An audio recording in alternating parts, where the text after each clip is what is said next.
Bom, agora uma pergunta simples para você. Você por acaso tem dormido bem?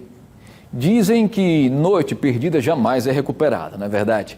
A forma como se dorme, as condições emocionais e problemas como a apneia do sono fazem parte da rotina de muita gente, principalmente entre os idosos. Aliás, por falar em apneia do sono, quem tem mais de 65 anos pode estar sofrendo com esse distúrbio que é definido como a suspensão do fluxo de ar, do oxigênio, pela boca e nariz 5 ou mais vezes por hora de sono. É isso mesmo. A partir de agora, vamos discutir a qualidade do seu sono no Pausa do Café.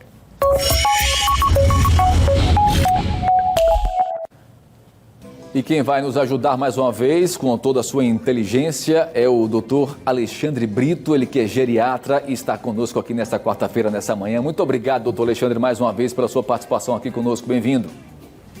Eu que agradeço. Bom dia a você, Tiago. Bom dia ao nosso público aí, né, das manhãs. Doutor Alexandre, olha, realmente está cada vez mais difícil, mais complicado dormir bem.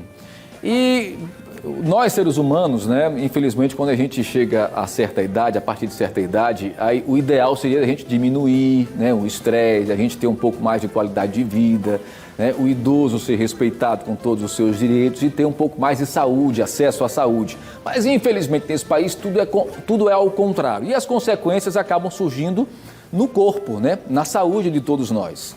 E o sono, que é um fator tão importante, primordial para que a gente possa recuperar a energia, tem de fato sentido aí problemas seríssimos, né, doutor Alexandre? É verdade. O sono tem sido, nos últimos anos, um tema muito estudado na nossa área médica e em outras áreas da saúde correlatas.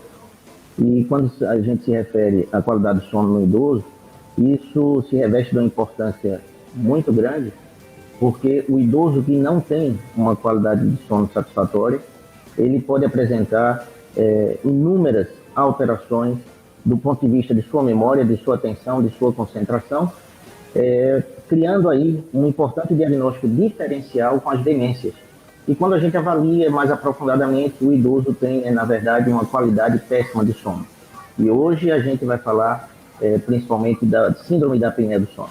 Pois é, eu fiquei muito surpreso, né, quando eu estava pesquisando sobre o assunto, que é possível ter 5 ou mais interrupções, a pessoa deixa de respirar, minha gente, tem algumas pausas, inclusive pausas até longas, ao longo do sono. Olha, eu fiquei assim impressionado como é que isso pode acontecer e as suas consequências, né, doutor Alexandre? Exatamente, é um tema muito interessante, né, e ainda muito desconhecido por parte da população. E uma boa parte da população, e aí eu acrescento que em todas as idades a síndrome da apneia do sono ela pode acontecer, inclusive em crianças obesas. O índice de obesidade infantil está muito grande e, consequentemente, complicações como síndrome da apneia do sono, levando a alterações no rendimento escolar, etc., é muito importante. E aí a gente vai até a fase geriátrica, em que tem um problema a mais.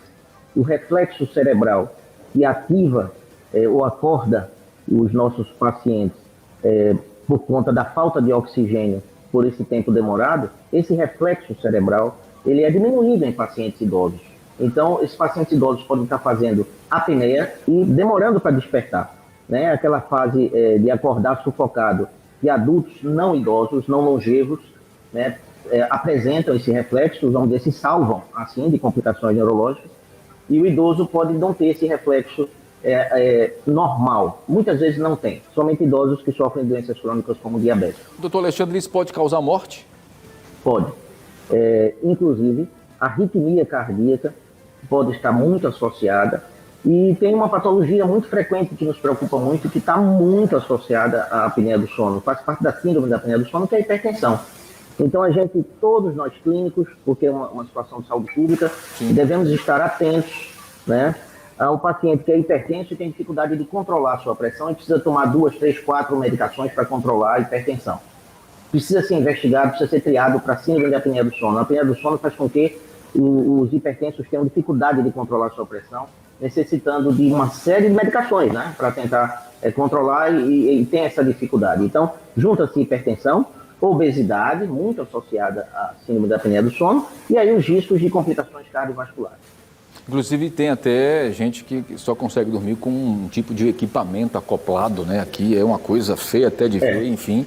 Mas que tipo de profissional, que tipo de médico, né, o idoso ou quem está sofrendo de fato com a apneia pode procurar para tentar resolver essa situação, doutor Alexandre? Bom, como eu citei aqui, na verdade isso está inerente à atividade médica por ser um tema de saúde pública e a gente falando aqui, a gente está cumprindo um papel de utilidade pública, claro, porque é muito prevalente e oferece muitos riscos e confunde diagnósticos, né? Então, mas principalmente a equipe do sono, né? A especialidade de medicina do sono, o subespecialidade, já está muito, vamos dizer assim, né? E concreta na medicina, tá? Consolidada. Nós temos em Maceió profissionais, o pessoal da otorrino, né? E todos nós da geriatria que lidamos com idosos com alterações clínicas, hipertensão resistente, como eu falei, e obesidade. Tudo acaba caindo no colo do geriatra, né? Todo mundo acaba envelhecendo. Não é que eu esteja puxando sardinha para minha Já vou agendar minha consulta, viu, doutor? É bom, a partir de 21. Já passei de hoje, ó, dos 21. Doutor Alexandre, mais uma vez, olha, esse é um tema realmente que merece, inclusive, até uma segunda parte com mais detalhes para saber realmente, a gente se aprofundar um pouco mais, porque é muito comum realmente as pessoas sofrerem com esse distúrbio aí do sono. Muito obrigado mais uma vez, tá? E eu espero que você não demore mais a voltar aqui no BG, viu? Tá, bom, vocês estão me disciplinando em relação ao sono também, tá? Meu relógio biológico é um pouco diferenciado. E eu também agradeço por isso. É um grande prazer, um abraço, meus parabéns atrasados, tá? Obrigado. Você merece tudo de bom. Um abraço para a equipe. Obrigado, querido, obrigado, muito obrigado mesmo, tá? Prazer revê-lo mais uma vez, até a próxima, tá bom?